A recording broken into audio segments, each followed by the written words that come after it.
Clive, my boy!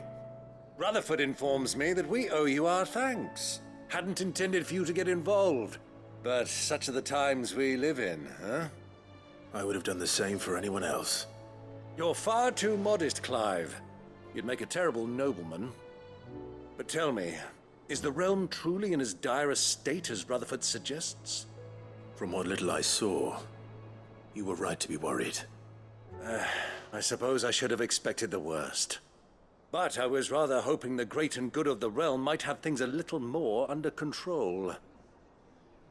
Alas, it seems that firm leadership is in short supply these days, and without it, the people are bound to lose their way. We must move quickly. But where do we start? True, the challenges that face us are many. But in my estimation, there are two key areas to be addressed before any other. The realm's armies and her larders. As you've seen firsthand, it's every man and woman for themselves out there. Certain cities have banded together to try and maintain some semblance of order, yes?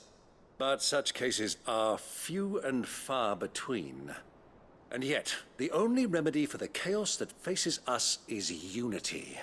A unity that transcends even the borders laid down by our ancestors. In short, if Storm does not stand together, she will fall apart. But how would one even begin to unite the realm? The armies, my boy. As I told you already, we begin by restoring order among the ranks of those sworn to maintain it. Sadly, I doubt I could convince even the lowliest gaggle of privates to dig a latrine together. But I do know someone the High Commanders have been known to listen to on occasion. Field Marshal Eugen Havel. I thought he was retired. He was, until an Akashic army tore through Randalar and killed most of the rank and file. There is no man alive more capable. Literally. And as luck would have it, I've already spoken with him on the matter. Of course you have. And he's agreed to help. On one condition. That he first speaks with you personally. Havel has always been a man of frustratingly rigid principle, and he has certain qualms about clasping arms with, well, with an outlaw.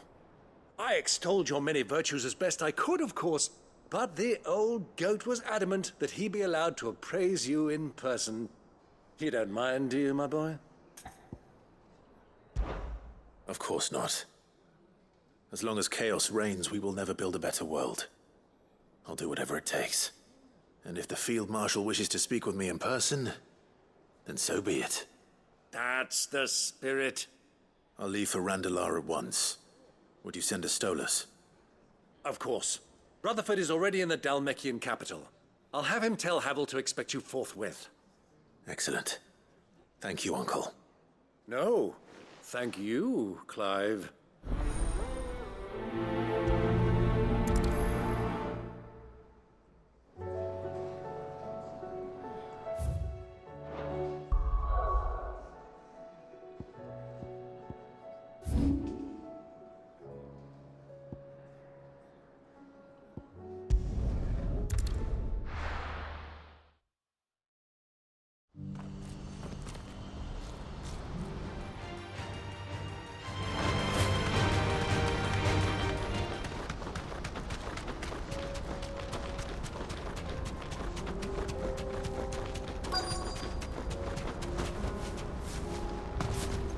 Can't be Rutherford, can it?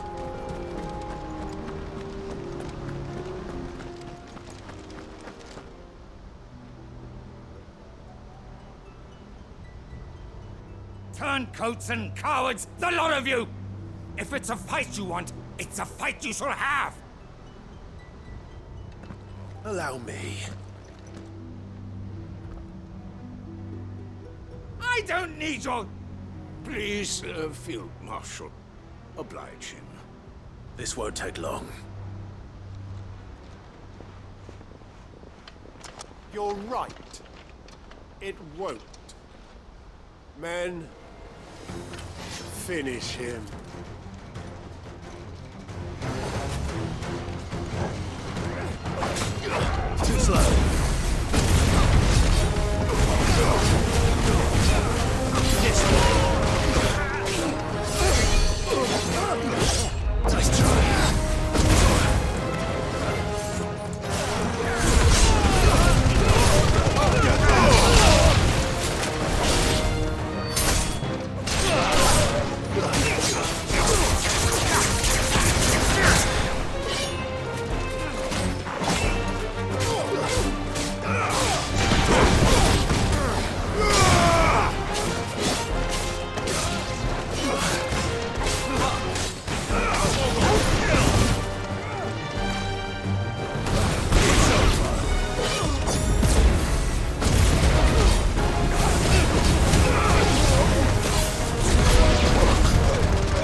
little longer than I'd have liked.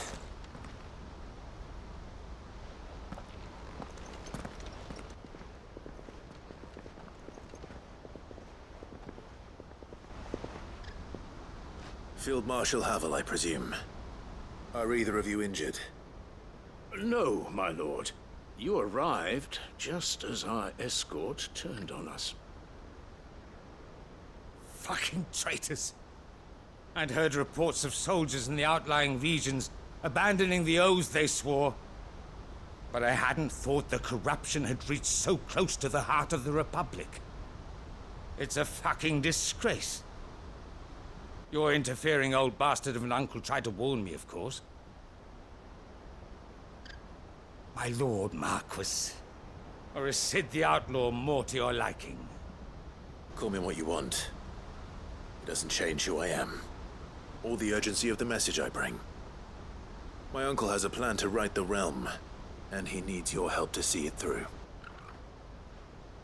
Before I agree to anything, I'd have you answer one question. What do you stand to gain from all this? I won't deny that I might benefit from further chaos. But I seek a new beginning for all of us. And while the choices I've made may not always have been the right ones, I know I made them for the right reasons. For so long, so many of us have been told how we could live, how we could die, when it should have been our decision all along.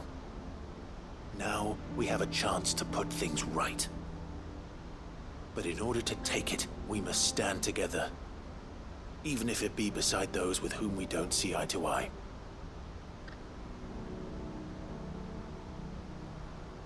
Certainly not the words I expected from an outlaw. But perhaps your uncle was right. You are no ordinary outlaw. I'll never hear the end of this. All right. I'll start by ordering my most trusted guard to bring the Dalmekian fringes under control. Next, I'll make contact with my counterparts in the Imperial Army and see if I can't convince them to try and restore order in their own territory. Thank you, Field Marshal. But they are not the only ones we will need to convince. What do you mean? I don't doubt that I can bully some sense into a few generals.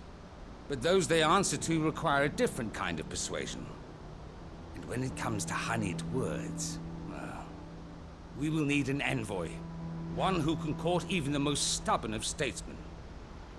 You, perhaps. I'm flattered. But I'm no diplomat either. And I have other problems to attend to. What we need is a skilled arbitrator. And I may know just the person. Is that so? And would he happen to be an outlaw too? Of a different kind, perhaps. Well, beggars can't be choosers. I suppose we'll all have to find a little of the outlaw in ourselves if we're to make it through this. Very well. Send your man to me right away. I shall.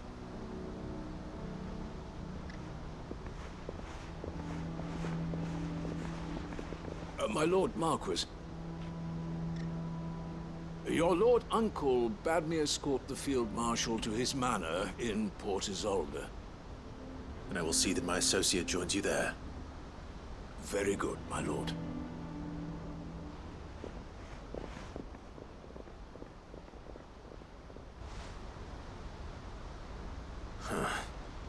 An envoy. I'm not sure I'm the man to talk anyone round. I can barely convince my brother to take his medicine. No. This is a job for someone with experience. Someone like Quentin. I hope I can convince him at least.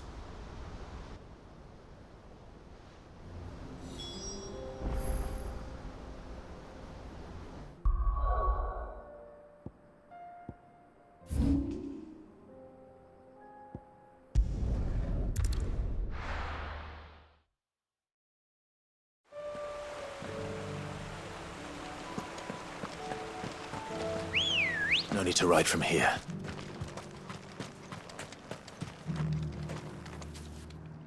Quinton, I have a proposal for you. Do you now? Something tells me you'll be asking more of me than a cask of Gotand gold. Go on then. Propose.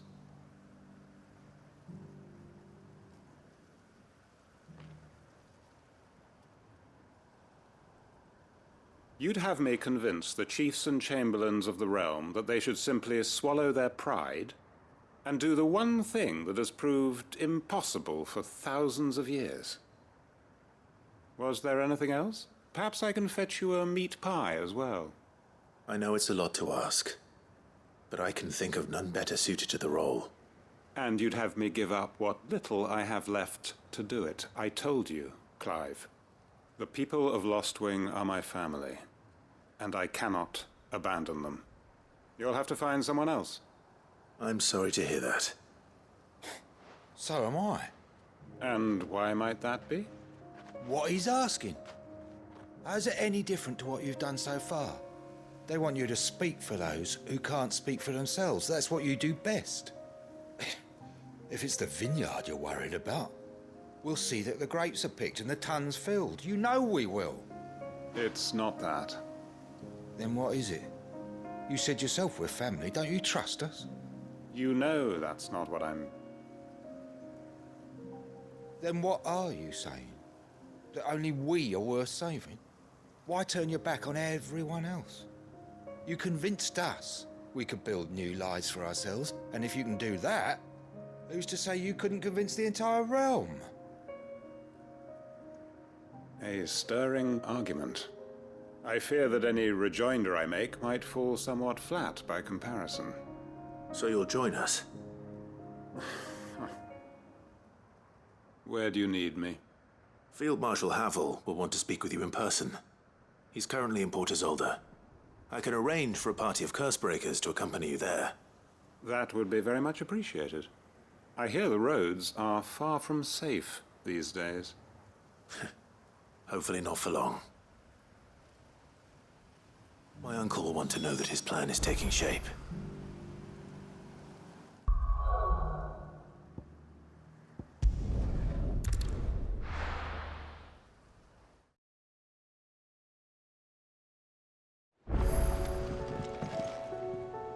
Uncle, I bring good news. The Field Marshal has agreed to your plan. Ha! Of course he has. I didn't doubt you for a moment, dear boy. Rutherford is accompanying him back to your manor in Port Isolde as we speak. They will await your return there. As will one other. One other? Who, exactly? Lord Havel was concerned that even if he could get the realm's armies to agree to an accord, he might not be as successful in convincing those with political power. He asked if I might have a solution, and I suggested a certain Imperial Lord Magistrate turned Liberator. One of your co-conspirators? Master Quinton would probably call me one of his, but yes. Another outlaw, then. Just the thing we need to put these rotten politicos in their places. Good thinking, Clive. I'm glad you approve. The more the merrier, eh? Uncle, assuming Havel and Quinton can solve our problem with the armies, you still haven't mentioned how we might manage the grain shortages. Oh, don't you worry, my boy. The 7 high houses will be seeing to that. They have all agreed to make the most generous of donations. Oh, of course, it did take a little persuasion, but luckily I had some unexpected help. From who? Why, you, my boy. Rumor has it that you rescued the Lady Ariane's head steward Rockford from a horde of bloodthirsty bandits. It was more of a handful. Well, the old battle-axe was so pleased. She had a shipload of talents delivered to my private docks by the next new moon. And when the other houses saw the parsimonious old crone's purse strings finally loosen, they as good as tripped over themselves in the rush to follow suit. I'm happy to hear it. Now, I must be getting back to the manor. Join us there at your earliest convenience, would you? Of course, Uncle.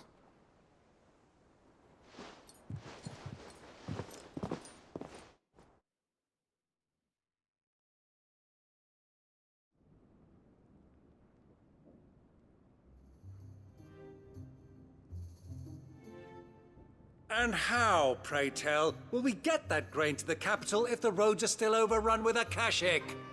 You'll find another bloody road. I only have so many men, and I'm not about to send them headlong into an ether flood. That is, unless you'd have them turn as well. Well, they'd certainly eat less. Says the man with a belly bigger than a band of curls.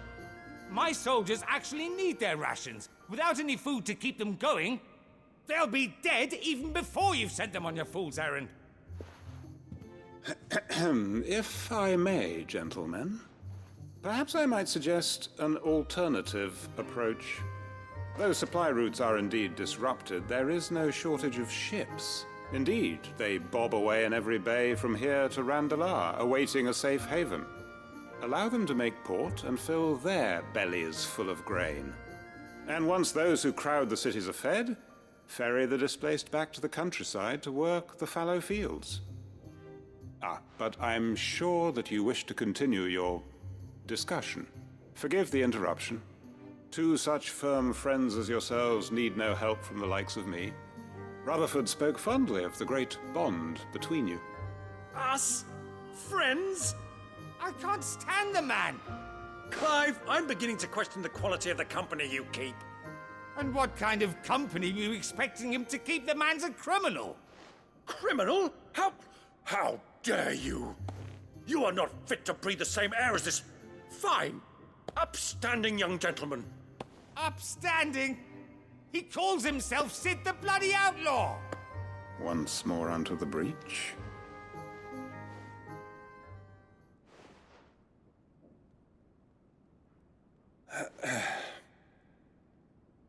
Shall we begin again? What we seek here is not to create a new nation, nor to claim the thrones of those that already exist. We wish simply to bring stability to the realm that mankind might weather the current storm. And to do that, we must convince those in power, the generals, the statesmen, the nobles, that our cause is just. There will be disagreements, yes, and I imagine some resistance, much resistance. But we cannot let that deter us. If we show them the path, show them that we walk it ourselves, then I am confident they will follow. The fate of the world lies in my nephew's hands, but the well-being of her people lies in ours. And we must not squander the chance that Clive has given us. Uncle Byron, Now, with that settled, let's move on to the signing of the Accord.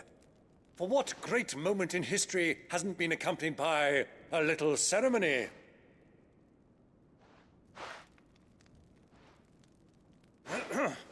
Citizens of Valisthea, I present to you the Triunity.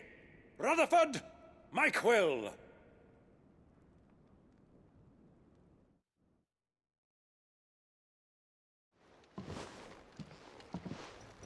Well, my boy, the stage is set.